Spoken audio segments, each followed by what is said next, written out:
৮,৩৩৩ কোটি টাকা ব্যয়ে ১৩ প্রকল্পের অনুমোদন দিয়েছে জাতীয় অর্থনৈতিক পরিষদের নির্বাহী কমিটি একনেক। এর মধ্যে সরকারি অর্থায়ন ৪,৪৩৮ কোটি টাকা, প্রকল্প ঋণ ১,২২৫ কোটি টাকা এবং সংস্থা নিজস্ব অর্থায়ন ২,৬৭০ কোটি টাকা ধরা হয়েছে। ১৭ সেপ্টেম্বর রাজধানীর এনইসি সম্মেলন কক্ষে প্রধান উপদেষ্টা ডক্টর মোহাম্মদ ইউনূসের সভাপতিত্বে অনুষ্ঠিত সভায় এসব প্রকল্পের অনুমোদন দেয়া হয়।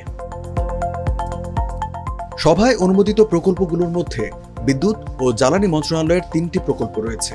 এগুলো হলো ২০০০ হর্স পাওয়ার রিগ ক্রয়, শাহবাজপুর ও ভোলায় গ্যাস অনুসন্ধানে কূপ খনন এবং নেস্কো এলাকার বিদ্যুৎ বিতরণ ব্যবস্থা আধুনিকায়ন। স্থানীয় সরকার মন্ত্রণালয়েরও ৩টি প্রকল্প রয়েছে। এগুলো হলো খুলনা পানি সরবরাহ প্রকল্প, নারায়ণগঞ্জ সিটি কর্পোরেশনের বর্জ্য ব্যবস্থাপনা এবং মিয়ানমার থেকে বাস্তুচ্যুত জনগোষ্ঠী ও স্থানীয়দের জীবনমান উন্নয়ন।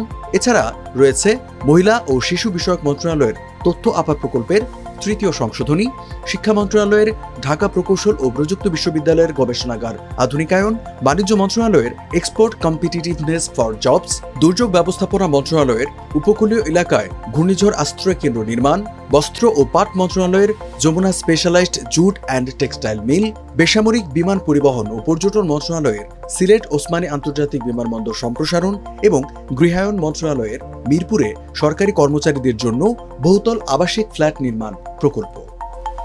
প্রকল্পগুলোর মধ্যে নতুন প্রকল্প ৭টি, সংশোধিত প্রকল্প ৫টি এবং ব্যয় বৃদ্ধি ব্যতিরেকে মেয়াদ বৃদ্ধির ১টি প্রকল্প রয়েছে।